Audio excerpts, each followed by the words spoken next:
Good evening, my friend. Thank you so much for being here. I am Lou Mangello. It's Wednesday night.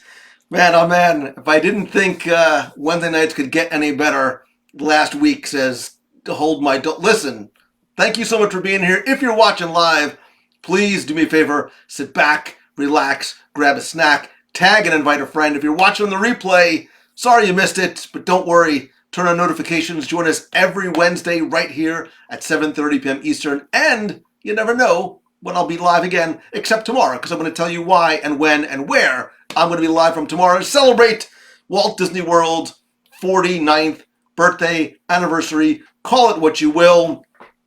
My fashion choice, if you want to call it that tonight, is very, very, very deliberate. We have a lot of stuff to talk about, including choosing the good, being the good, and you are the good. But I want to get a couple of things out of the way before we get to our top five live. A special announcement about tomorrow, our Disney Plus pick of the week ish, since we missed last week because everything was just thrown into the most wonderful chaos ever. What else we got? We got a couple of things. Oh, maybe a little surprise. Maybe a little surprise or two. I loved watching as we were counting down to going live. So many of you were already saying where you are watching from. I love seeing people from around this great nation of ours coming together. More importantly, from around the world. I saw somebody from Hong Kong. I think I saw somebody from Australia. It went by fast. It was either Australia or Austria. Somewhere in the Aussies. It still is fascinating to me that people from around the planet can watch live. And that's what this is really all about. We're going to talk, about a little bit about community. I am going to try not to cry, and I'm not answering the door no matter what. You'll have to beat that door down, because now every time somebody like knocks on the door or the doorbell rings, I get there's a slight heart palpitation and a little radiating pain down my left arm because I don't know what to expect. First things first, I want to get a little bit of super important business out of the way. And I really don't want to necessarily go into a deep conversation about it, but we all, I think, saw the email, the graphics, and so much happening on social media yesterday because of the announcement from Disney through Josh D'Amaro about the unfortunate layoffs.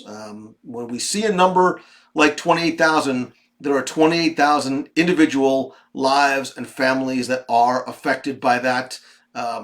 This pandemic, the shutdown, everything that is associated with it has impacted everyone in a lot of different ways. And my heart goes out to every one of those cast members, college program students, international students, actors.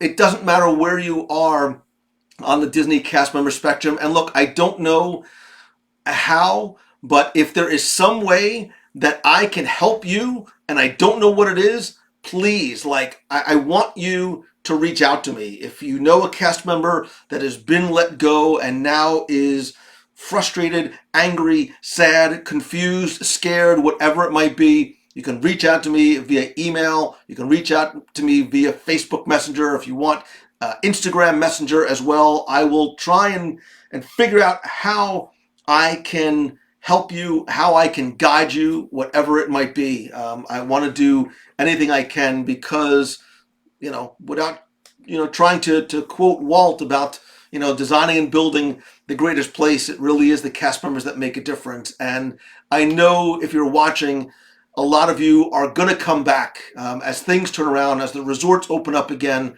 as tourism starts to come back, hopefully sooner rather than later. We've seen Disney do an amazing job of keeping their parks and resorts clean and safe and comfortable. I continue to say, again, I was in Disney Springs the last couple of days. Disney remains, for me personally, the safest place that I have been, the place that I feel most at ease and most comfortable, even more so as Florida is starting to open up more. I think we're going to see Disney continuing to open up more and more, but being smart, being safe, being steady, and putting us as guests and cast members first. So I believe in my heart of hearts, and I pray that a lot of the cast members who were let go will be back. And I will look. I always try and find.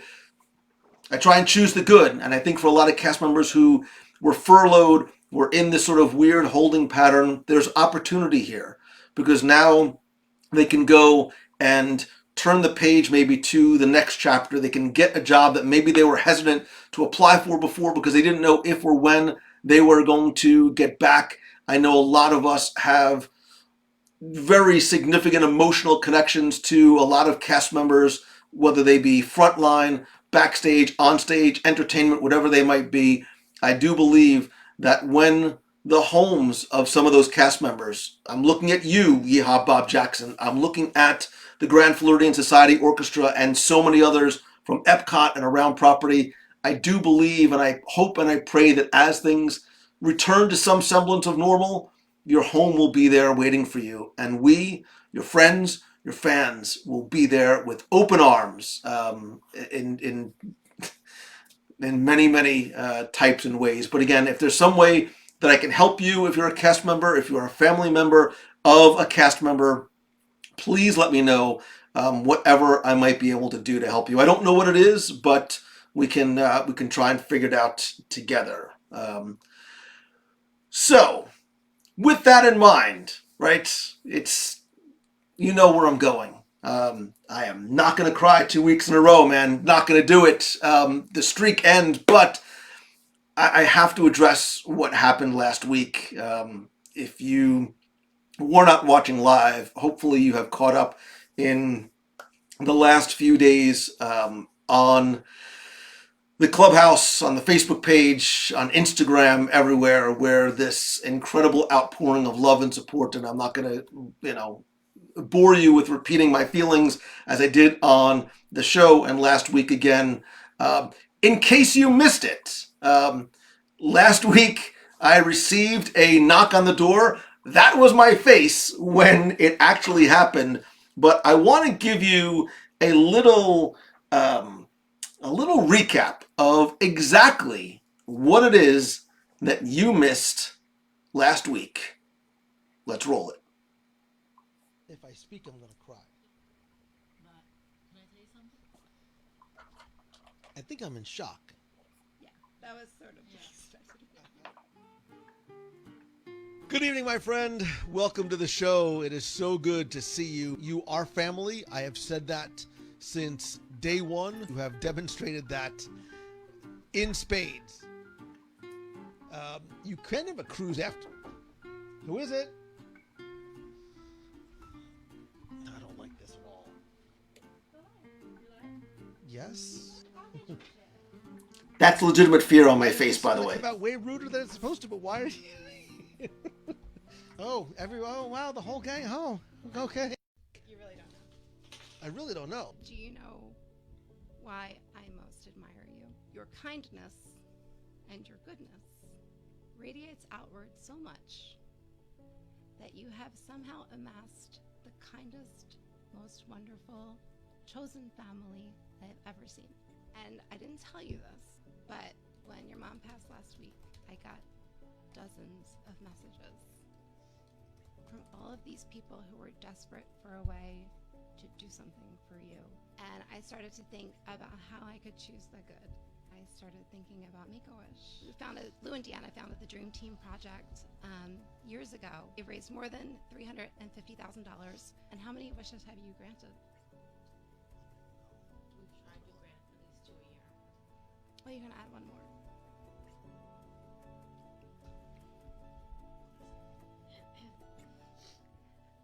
Since last Friday, your community has come together, as of right now, raised more than $14,000 in your mother's honor for Make-A-Wish. We reached that goal in 2 days.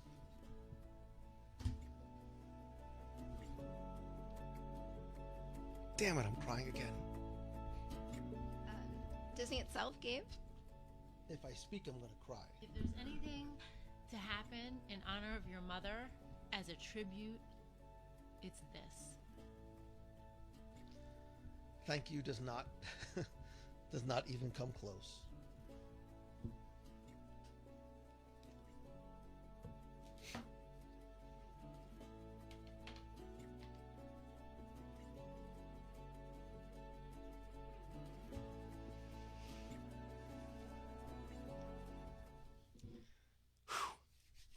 I needed a couple of seconds to compose my face somewhat.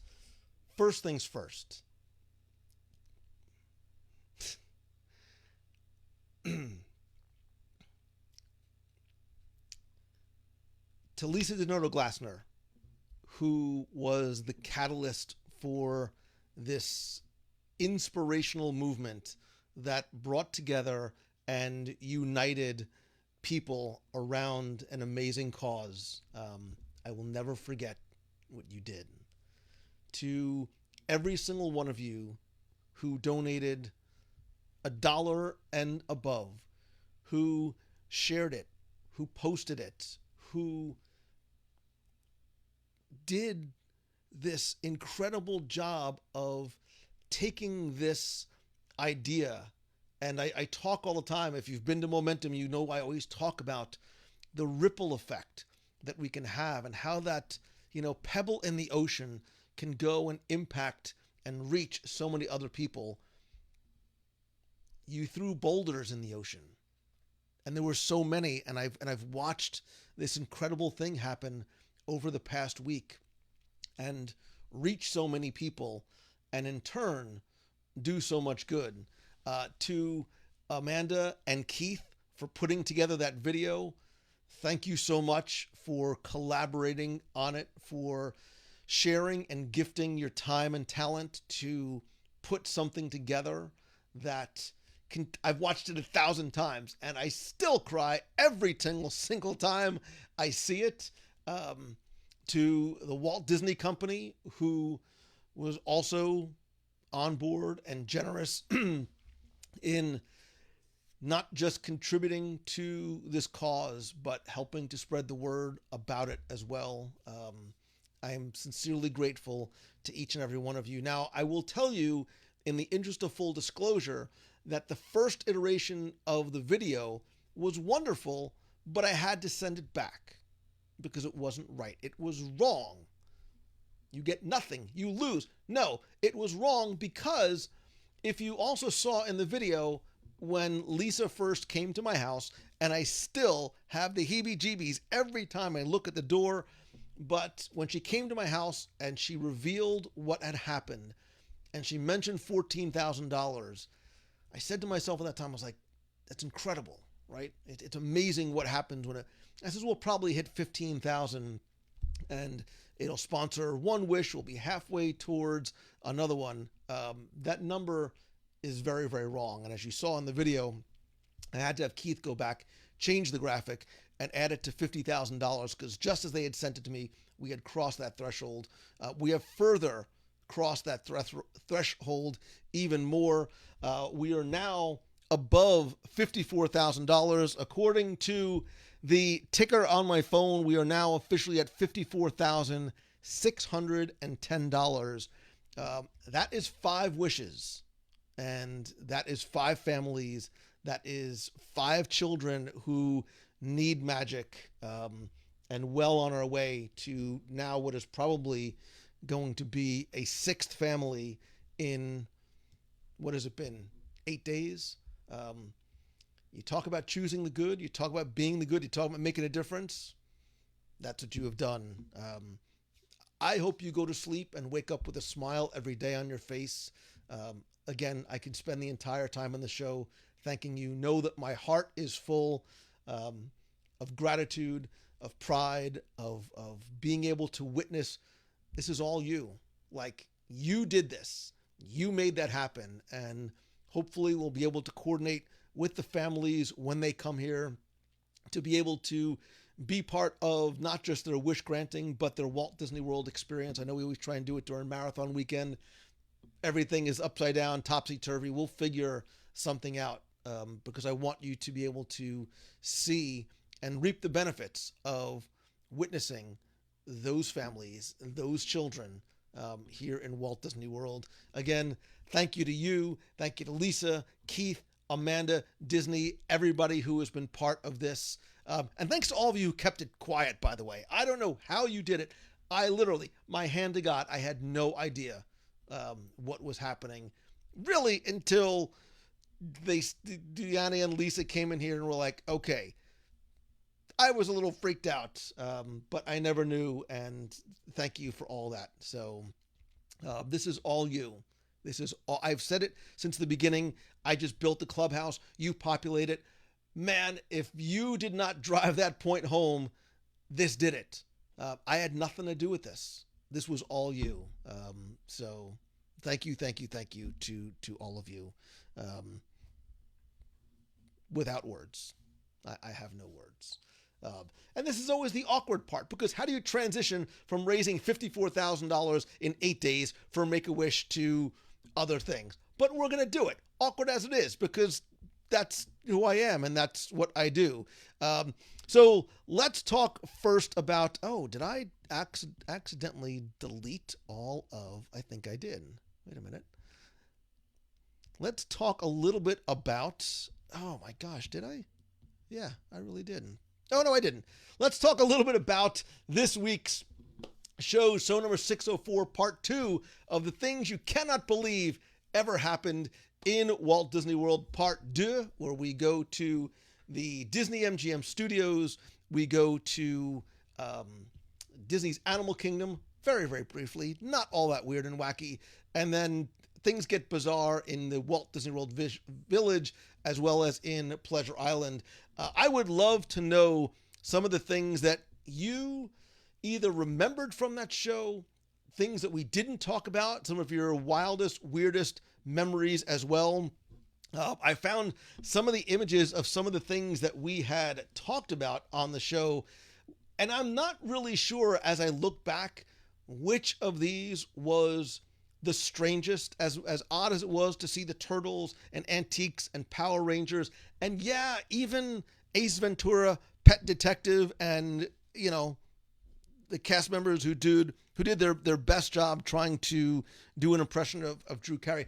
I gotta say, the Goosebumps show was probably, and I don't remember it specifically a lot, but it's not only bizarre, but it's kind of frightening as well. If you look up in the top right corner of this image, that ventriloquist dummy puppet that came out was incredibly scary, and I actually chose not to share another image that was, I thought it was incredibly bizarre. Oh, you know what, maybe actually, let me see if I can find it really quickly, because I thought it was almost to the point of disturbing. And I'm like, yeah, this really was the thing that was shown in Walt Disney World, and that's it.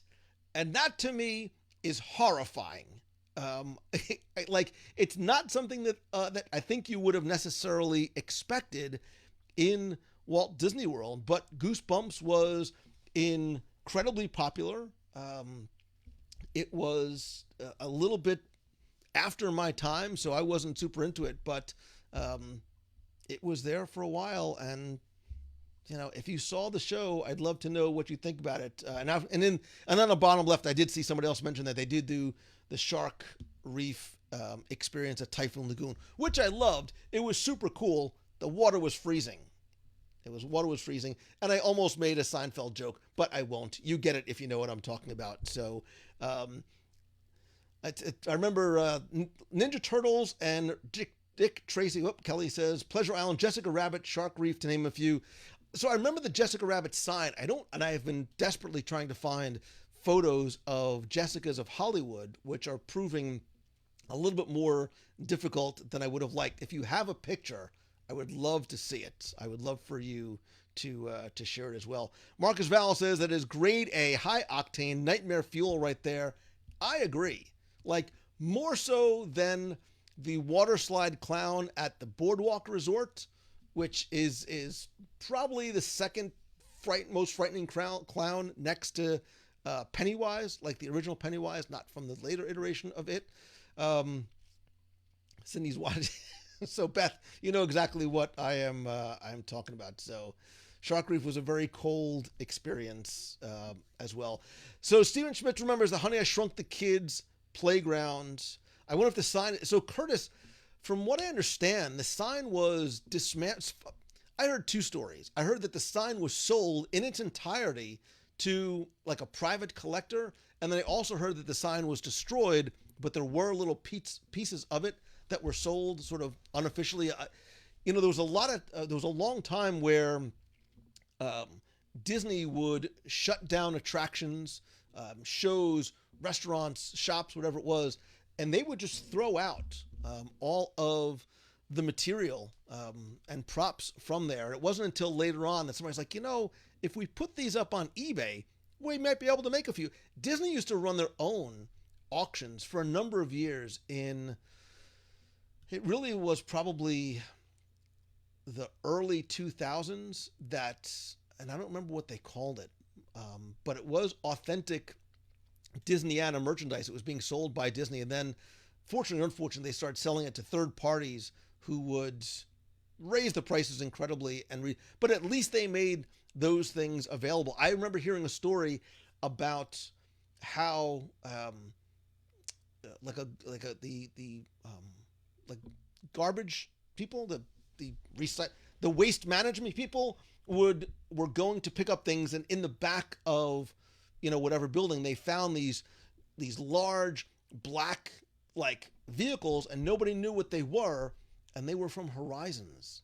Like, they were literally just throwing out the Horizons vehicles. From what I understand, a couple of them were saved. They were sold at auction. I've told my monorail story like way too many times, how my dad made me bid on a monorail, and I was actually the high bidder for way too long, freaking me the freak out. But just some of the weird and wild things that have happened in the past at Walt Disney World.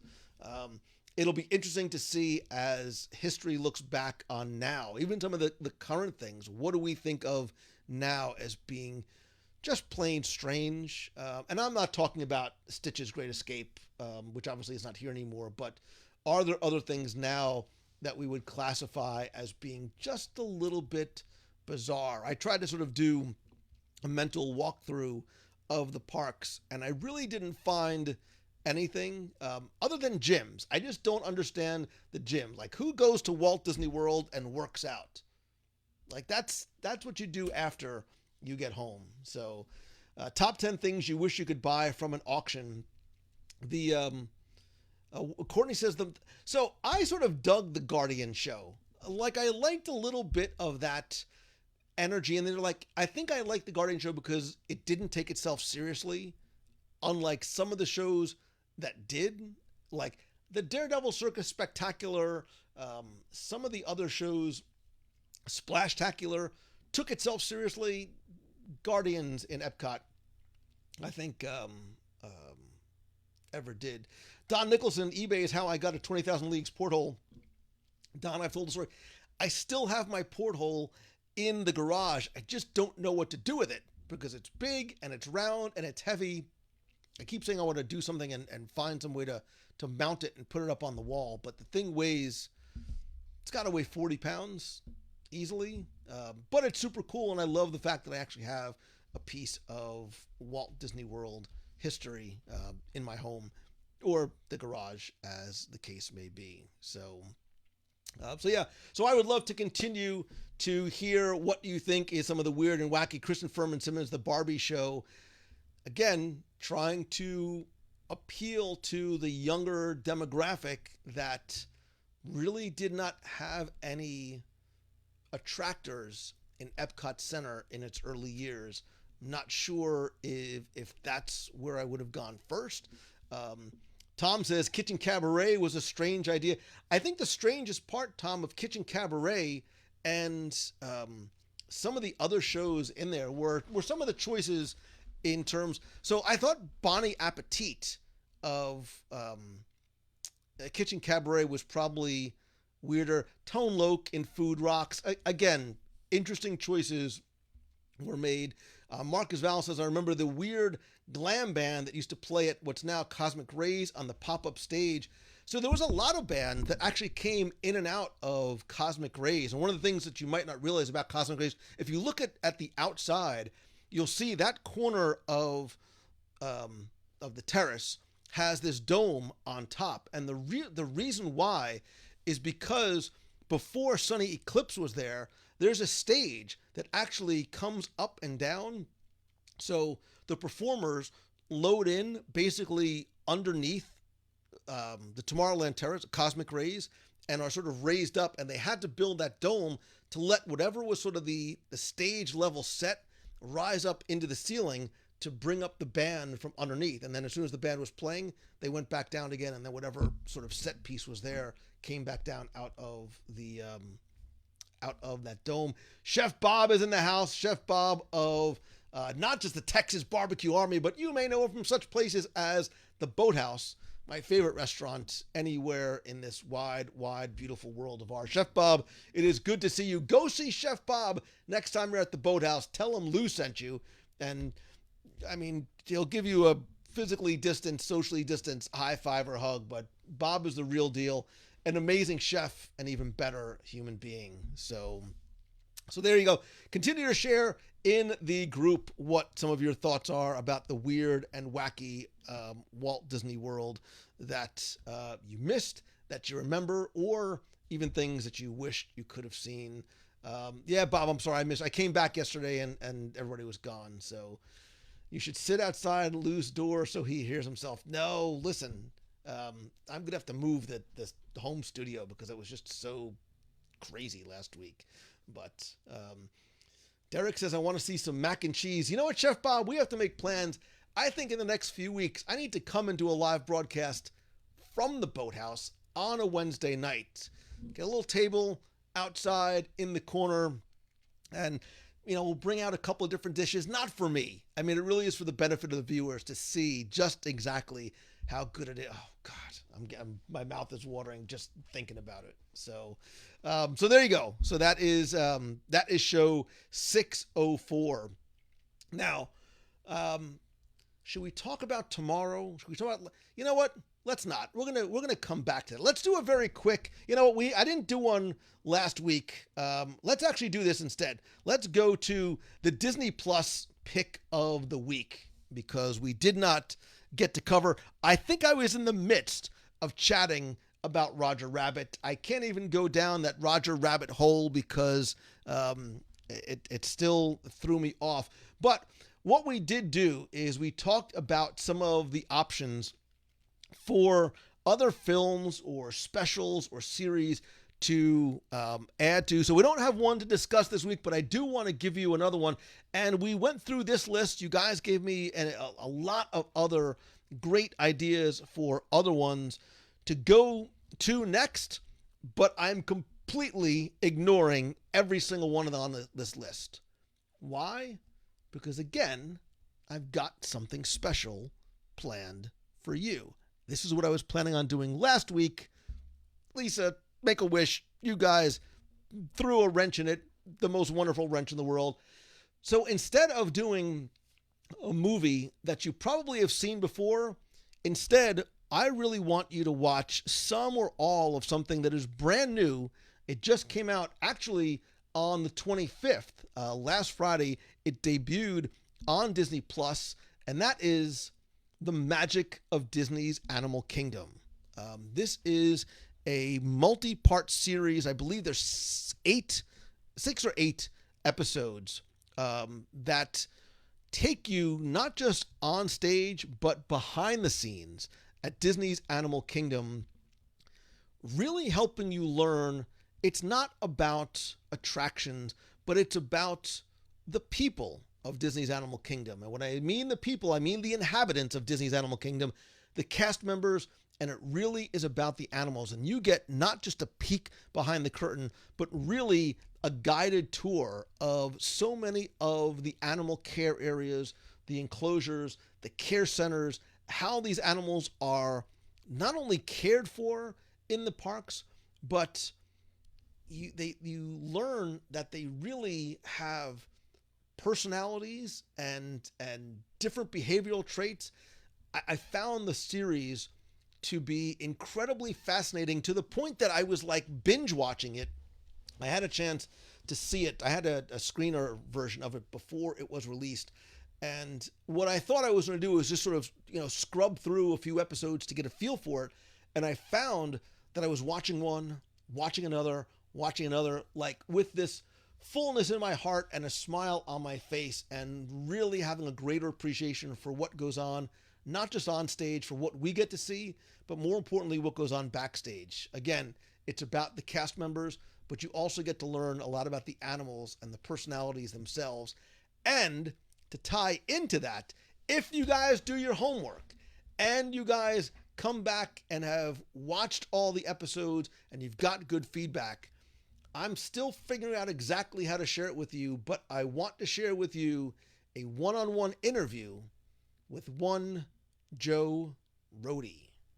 I was given the opportunity and the privilege outside of a press conference to speak with Joe one-on-one, as well as some of the animal caregivers, some of the doctors, some of the other people who work on stage and backstage. But we had a little bit of time with Joe Rohde, and I've really been sort of keeping this in my back pocket to share with you. I'm not sure if I'm going to do it. What I think I'll probably do is share it with you live next week on video, and then I'll pull the audio and I'll share that in the podcast as well, just in case you don't get, well, you're here, but you'll see it. But in case people don't get to watch live. So I know, Beatrice, there's a few of you that I can hear losing your collective marbles, just as when I did, as when the opportunity presented itself. Joe is I've met and I've spoken to Joe a number of times over the years, but he is as fascinating, genuine. Joe Rohde is brilliant. Like, he is incredibly, incredibly smart. I wish I could have recorded more of our conversation before and after. You know, I was taping it for the show. He is a brilliant, and I don't just mean brilliant in terms of creativity, but just in like incredibly eloquent, well-spoken, well-rounded individual, and super nice too. So all the things that you wish Joe Rohde is, I promise you that he is. And he, you know, what I love too is he's done a number of signings and presentations at Animal Kingdom. If you ever have the opportunity to watch him or hear him speak, he's a special person. So Kelly says, can we have a meetup with Joe Rohde? I'm asking for a friend. I'm sure you are. So Nicole Lamberson says, I want one of these shirts. If you want one of these shirts, you can actually get it. Let me see. I think, don't quote me, I think that they are on sale again this week. Double check and see. I think they go on sale tomorrow. If not, there's always new sales. But either way, you can find this and other Disney, Marvel, and Star Wars and pop culture shirts. Like, there's thousands of designs. But just go to wdwradio.com/shirts. There's a number of WDW Radio designs, as well as ones that I've curated from other designers, and then just go down the rabbit hole and do a search. Jim Rohowski says, yes, they are on sale now. So take advantage of the sale. I believe tees are just $13, and they're super soft, by the way. So yeah, at least another late this week. So usually they start like on Thursday and Friday. So look for the weekend sales. And yeah, I opted for, I got one that's one of the softer shirts, in this sort of like fadey look. I dig it a lot. They do run a little small, just FYI, or I run a little large. One of the two, not really sure. So there you go. So that is your homework for this week. Make sure you go and check out the magic of Disney's Animal Kingdom, and tell a friend while you're at it too. The more the merrier. Because now, don't forget, it's coming soon. You're gonna be able to do a group watch on Disney Plus. I still think I'm gonna do for the WDW Radio Nation. That's one of the things we're gonna do. Actually, speaking of which, hold on a second. Let's talk about the WDW Radio Nation for a second. Quickly, I want to say huge thanks to some new and longtime members like Kathy Williams, Yvonne Wyckoff, John Canaro, Deanne Herr, Dawn Brown, and Tiki Casting, who's got the coolest name. I'm not sure if that's your real name. It doesn't really matter. Thank you so much. You do an incredible amount to not only help keep the lights on and the internet flowing. But again, too, I do take a portion of the proceeds from your contributions, and it does go to the Dream Team Project. But wait, there's more.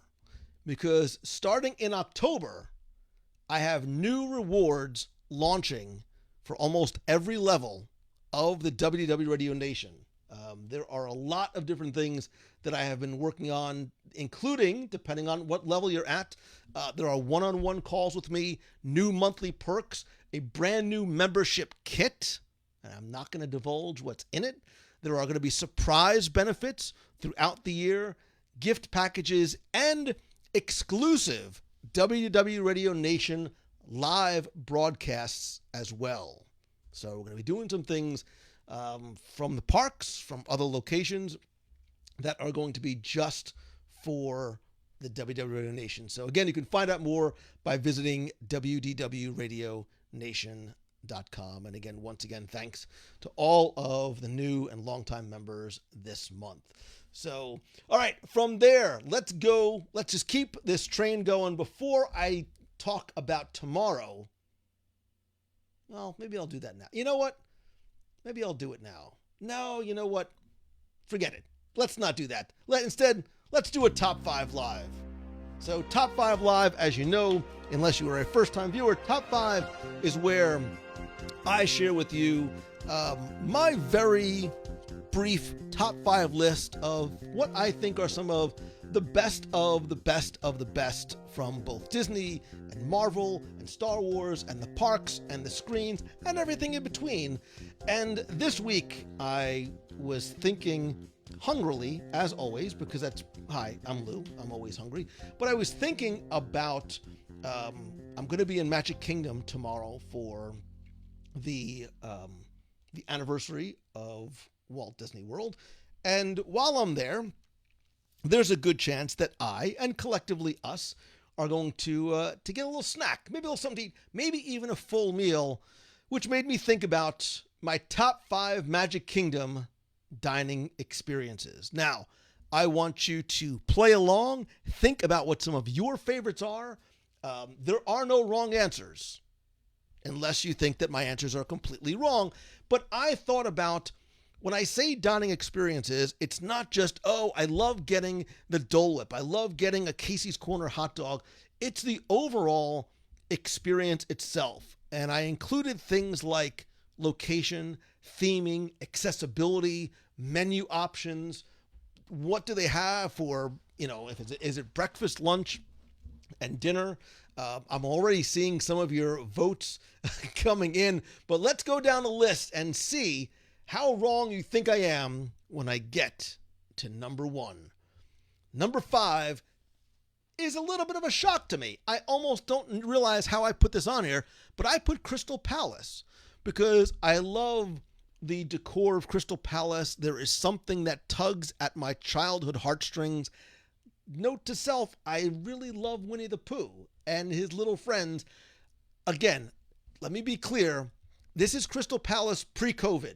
I do not know what's going to happen once, this is all over and Crystal Palace. These are the restaurants as I last experienced them. So understanding that buffets may or may not come back, they might be different, but I still dig me a little or a lot. I love being able to go up multiple times. I'm not going to lie. This is a body built on Disney food. So I love me some Crystal Palace. But you know what I love more than Crystal Palace? I dig me some Pecos Bill's, Tall Tale Inn, and Cafe. Say what you want. Becky, this is actually what's called a counter service or quick service location. You actually do walk up. You can order your own food via the app, or, hey, what just happened? You can order your own food via the app, or you can actually go up and a cast member will take your order, but you then take your tray and bring it back to your seat. I think it's a combination of the first of all, I dig the food here, right? And it's changed a number of times over the years. It's gone a little bit more Tex-Mex, then it went to burgers and chicken. Fixin's Bar, I hope you come back with your oh so delicious and piping, scalding fake cheese. So good. But I also love the decor, and I love if you walk past the counter and the Fixin's Bar, into the back of the restaurant, I know a lot of people will sit in one of those first two rooms.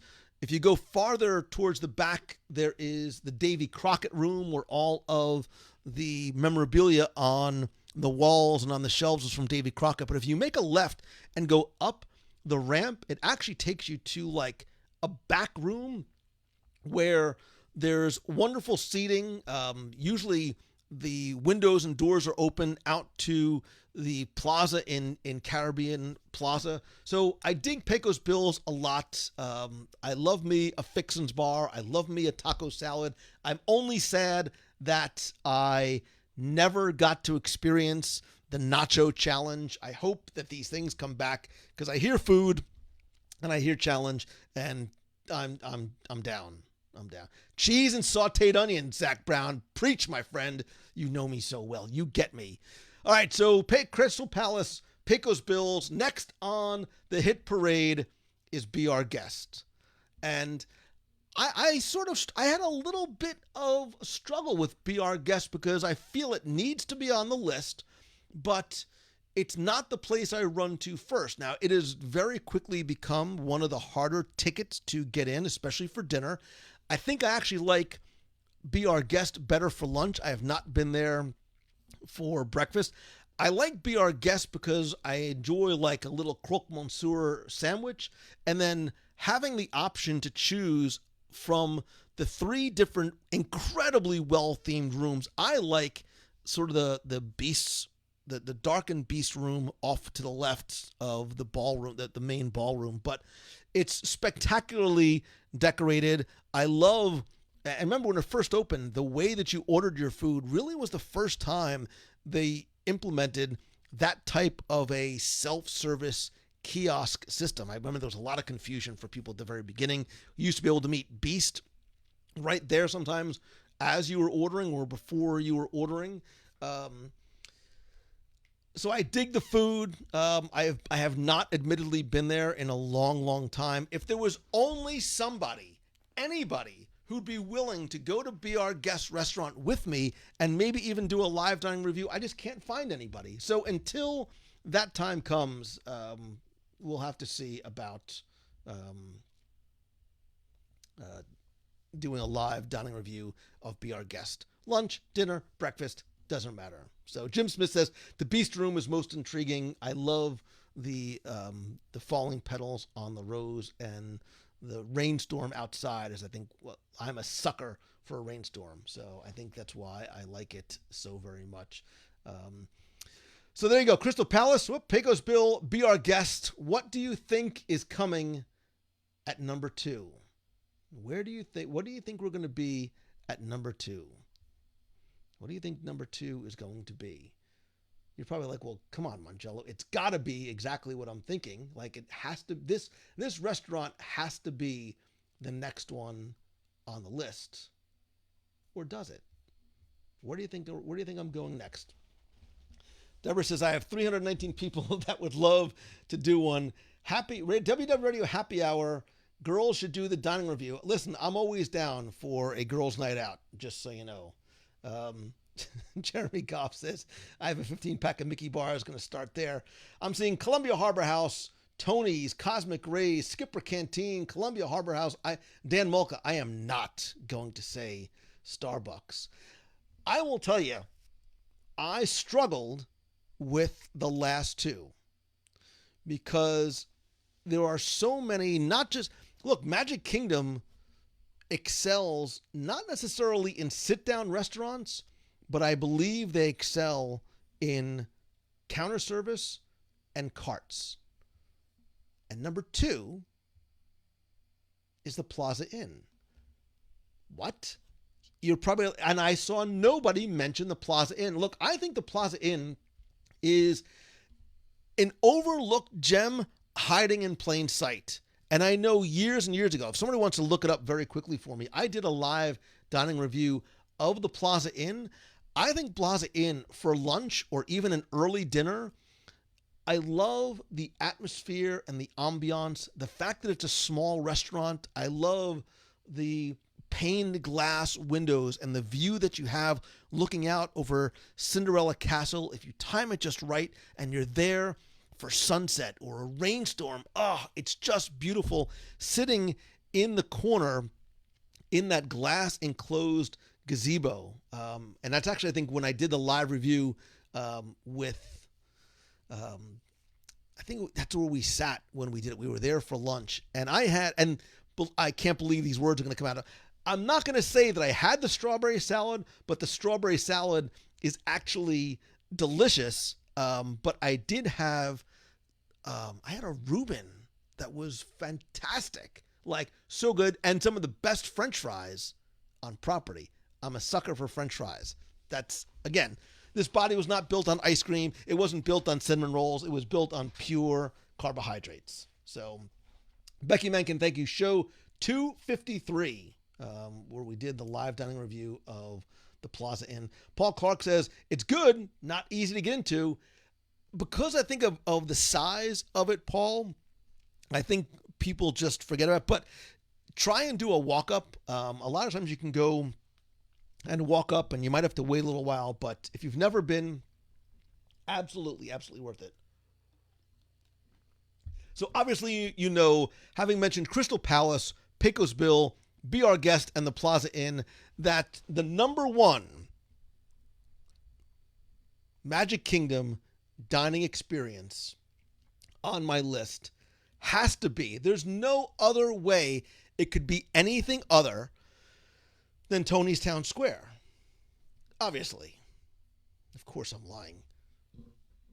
No doubt in my mind that the Jungle Navigation Company Limited Skipper Canteen is overall the best. It's one of the best themed dining experiences anywhere on property. And I give it huge high marks, not just for the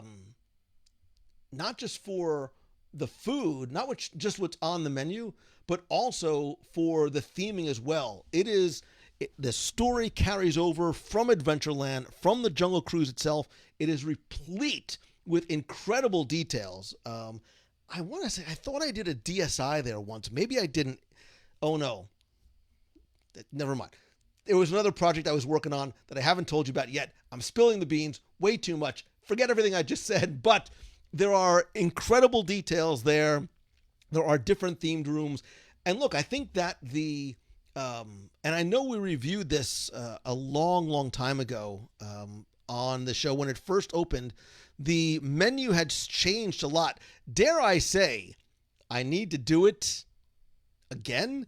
If only there was somebody, I'm not even going to say it. I'm not even going to bother saying it. But I remember that the appetizers were spectacular. And I've heard a lot about the whole fish. And that's part of the things that I like about this restaurant is the items on the menu are not ones that you would expect for a theme park restaurant, specifically for Magic Kingdom, because there are no really, I think, exceptional sit-down. Kevin Lively says, I'm going to give you the tour. First of all, Kevin Lively, monstrous thanks to you. This is Skipper Kevin. Find him on Instagram. Somebody, or Kevin, you link to your Instagram. Kevin is not just an exceptional cast member or an Imagineer, but a really, really good guy. He created a one-of-a-kind, hand-carved, like Jungle Cruise hippo that he generously auctioned off for Make-A-Wish. I believe Kristen Furman Simmons won it. I think the final bid was $110, and Kevin's donating all that to Make-A-Wish. So thank you so much, man. Kevin Lively, next time you're here in town, lunch, dinner, whatever it might be, is on me at Skipper Canteen. I mean, don't go crazy. One entree will split. No, I'm kidding. But the sustainable fish is not piranha, but it's something that is very, very popular. I love the Pamelia Perkins spiced noodles. It comes with tofu. I always get chicken, but there's also the shoe pork. There's a vegetable stew, tastes like chicken, and a grilled steak. It is not the least expensive meal that you're going to have in Magic Kingdom, but I absolutely think it is a true dining experience, which is why it, without a doubt, was the number one on my list. So I would love to know from you, what do you think of my list? I was going to ask you if I'm a crazy person. We already know what the answer to that is, but I want to know, if you disagree, what should be on the list that wasn't. And by the way, Skipper Kevin is at Skipper Kevin Art on Instagram. So thank you again, Kevin. Really, really grateful for that, man. Really appreciate it. So there you go. That's my list. I'll post this in the clubhouse. Want to hear more of your thoughts. And if you have an idea for something that you want me to share on an upcoming Top 5 Live, please, please let me know. And if it's food related, even better. Stephen Schmitz, I did not include any honorable mentions because I would have mentioned pretty much everything else. But if you want a quick rundown of honorable mentions, I'll go land by land in proper order. Look, man, I still dig a Casey's hot dog. I think that there is something quintessential about getting Casey's, sitting under one of those umbrellas, hearing the sounds of Main Street and the parade or the trolley or just the castle show off in the distance. That is just like, it's quintessential classic Disney. I'm a sucker for a good egg roll, cheeseburger or otherwise in Adventureland. I am not going to mention Sunshine Tree Terrace. I love the Dole Whips, but I don't think it's a top 5 honorable mention for me. The Golden Oak Outpost, over the years, like, they've had some incredible dishes that came and went. Usually right after I did a video of it. They had really good fries at one point. They had I think they were like pulled pork, cheese fries. Same thing with Tortuga Tavern. Tortuga Tavern, the menu fluctuates all the time. And sometimes you'll find in Tortuga Tavern, they'll have special menu items during some of the Halloween and Christmas parties. Again, once it reopens, we don't really know. Cosmic Rays, I dig. The Lunching Pad, I actually like because they've got, I'm not sure if they still have the jalapeno cream cheese pretzel there. I'm famished, by the way. I gotta stop talking about food. And I do miss the pulled pork. No, it was the pulled pork mac and cheese that I killed at Friar's Nook in Fantasyland. So it is a big part of the reason why I am banned from snack videos, because it seems to be that anything that I ever did on a snack video ended up getting instantly. Oh, how did I forget? So Liberty Tree Tavern, Lisa, almost made it onto the actual list. I don't know why I left it off, other than the fact it just got bumped by the others. I would actually put Sleepy Hollow on there before.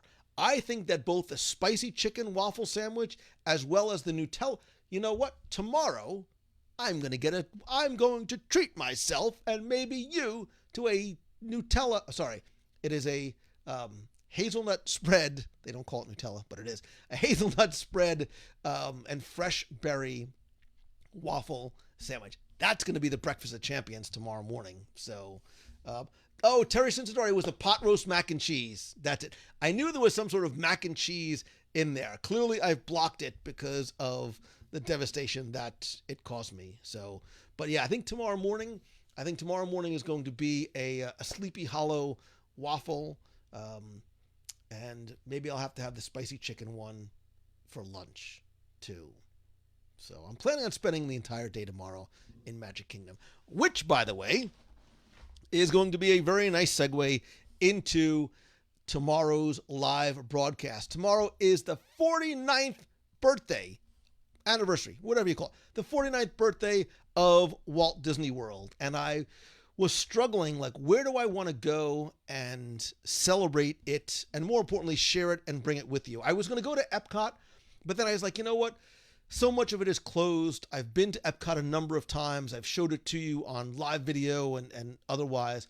So I said, let's go back to where it all started. So tomorrow I'm going to be live from Magic Kingdom, not once, but twice, at least. I'm going to be live the first time at 10 a.m. We'll probably go for, an hour, maybe two. And then I'm going to be live a second time at 2 p.m. And you're like, Lou Mangello, why would you do that? Well, there's a method to my madness, as there always is. Because not only at 10 o'clock am I going to take you with me through Magic Kingdom, maybe give you a little bit of a trivia tour, a little bit of history, take you where you want to go, show you some of the Halloween decor, some of the Halloween food items. I'm totally down with that because I have not had any as yet. We'll see some of the pop-up parades and character cavalcades, which I had shared on social a week or so ago, but I'd love to bring them to you live as well. And then we're going to take a break, and then I'm going to come back at 2 o'clock, and I'm going to explain to you exactly why. And the reason is because I have a surprise. And the surprise is that I'm bringing with me a special guest. A special guest that I think is appropriate because this person ties in directly to Walt Disney World's history. It is someone who, what this person did not only impacted me in my love for this place, but continues on to my family. And I know, I would almost, dare I say, guarantee that not only do you love this, not only do you know this person, but you love this person. So tomorrow at 2 p.m. Now remember, I want you to come both. I want you to come at 10 and at 2. You know the whole deal. Spread the word. Tell a friend. But tomorrow at 2 o'clock, to celebrate the anniversary of truly the most magical place on earth,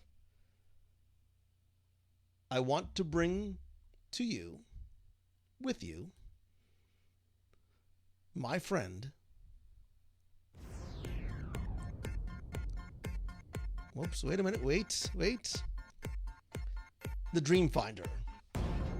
Tomorrow we're going to be joined by Ron Schneider, who was friends with the Dream Finder and his little friend, Figment. Ron is going to join me from Magic Kingdom. We're going to chat about his time being friends with the Dream Finder. His little friend Figment will take your questions. We'll talk to Ron about his history, memories of Epcot Center, and who knows, maybe you've even met Ron over the years as well. I have known Ron, for many, many years. I think going back, the last time I saw Ron was Epcot 25th. We did a walk around, and Ron was with us for a while. I still have a picture of Ron and my son together outside the Imagination Pavilion. So this is part of the reason why I struggled with possibly doing this from Epcot Center. But again, I think there's just more for us to do and more of us to see. And unfortunately, because we cannot park hop, I had to choose one over the other. So I was like, okay, do I have Ron Schneider at the Imagination Pavilion, or do I be able to spend and show you more in Magic Kingdom? And so I chose Magic Kingdom as well. So again, Ron is going to be with us at 2 o'clock from Magic Kingdom. If you have any questions about the attraction, about Dreamfinder, about Figment, this is going to be your opportunity to ask him. And if you're in Magic Kingdom, by all means, I'm not sure exactly where I'm going to be broadcasting from, but definitely come by and check it out as well. Now, listen, these things are only best when they are enjoyed and spent with friends. And I have been talking this week with a lot of friends that I know who are going to be joining me tomorrow, probably in and out a little bit at Magic Kingdom. So I know that Lisa Noto Glassner from thecastlerun.com is going to be there. I'm sure we'll be doing some live stuff. I'm sure we'll be eating together as well, including Amanda Bonner from Disney Travel for All. Be sure and go check out Amanda's site and her podcast. Oh, by the way, and when you go to the Castle Run, go check out her core memory candles. You can bring not just the sights and the sounds, but the smells of Walt Disney World home to you. Disney Travel for All has great planning and podcasts for solo travelers, and Amanda likes to eat with me as well. Connor Brown from WDW Opinion is going to be there too. And I will tell you that part of the reason why I'm going to start at 10 and I'm going to end at 2 o'clock is because our friend Jason Knapp from herewiththemagic.com is also going to be there as well. And he's going to be doing his regular lunch break live at 12 o'clock. And if you go to herewiththemagic.com/birthday, you will see that Jason's going to do his broadcast at 12. There might be a little bit of overlap if he's still going when I go at 2, but we're trying to be respectful of each other and coordinate. And Jason actually also has a little teaser trailer for what's going on at Here with the Magic that you can check out right here.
And I told Jason what I loved about his trailer so much is, one, that he really hit on a lot of my favorite places to eat, and how he timed that little butterfly going past Animal Kingdom Lodge at the end was just wonderful. I saw a couple of you asking about the candles. You can actually find Lisa's candles over at corememorycandles.com. That will take you right to her shop. And remember, candles, not edible. Trust me, I know, because the popcorn candle smells like popcorn.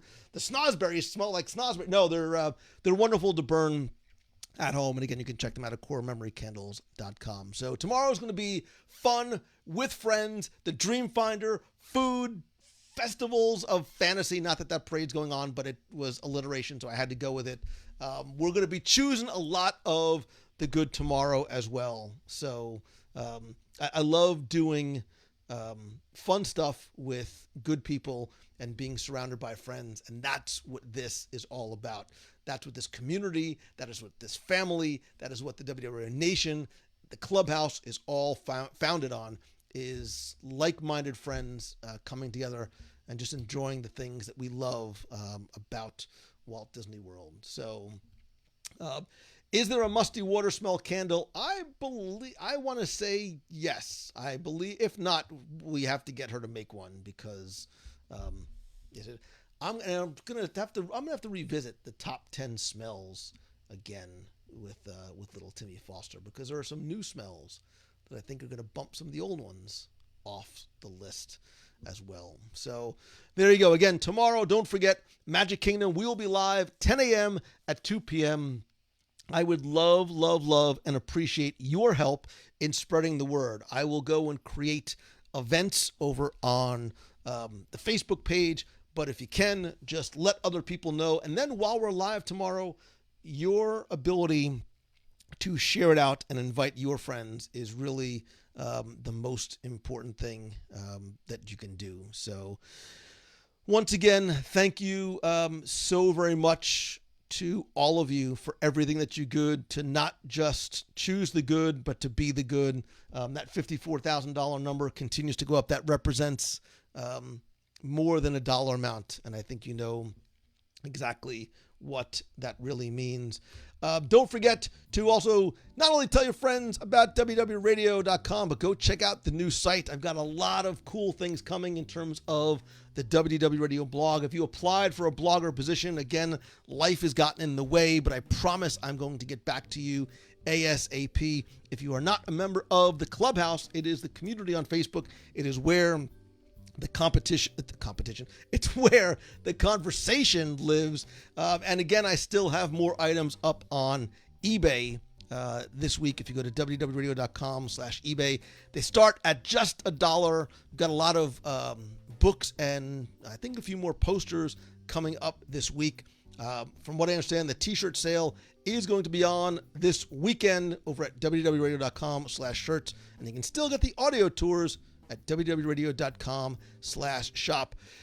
Again, my little fingers have been crossed for months. I'm losing circulation in my index fingers, but I still believe and hope in my heart of hearts that our Marvel Day at Sea Cruise, which I think we're going to need more than ever, is going to happen in January. We still have some availability, and you can get a free, no obligation quote over at www.radio.com/Marvel Cruise.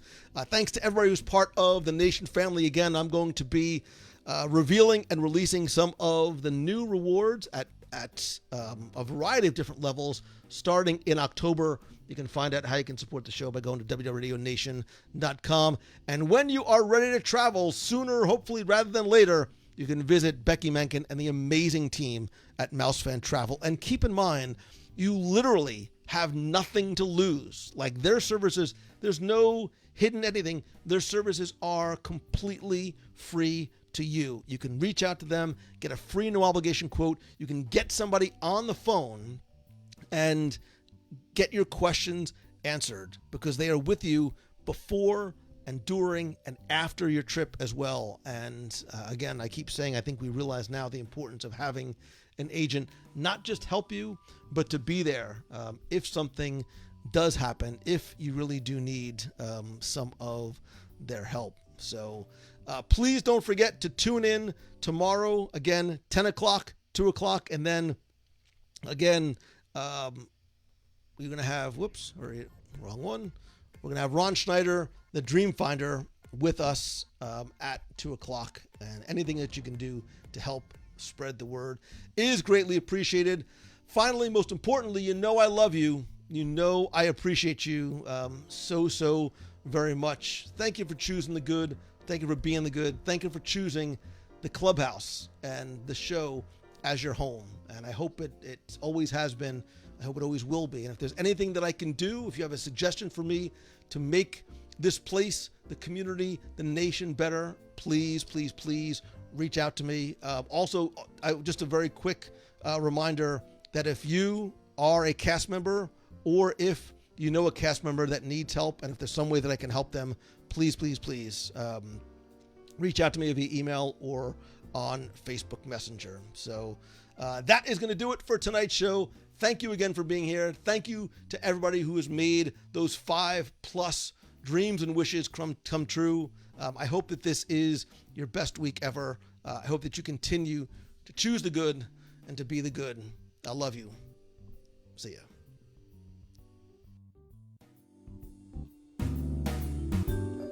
And thank you, Dave Rashoni, for this amazing Princess melody. Go to djrmusic.com.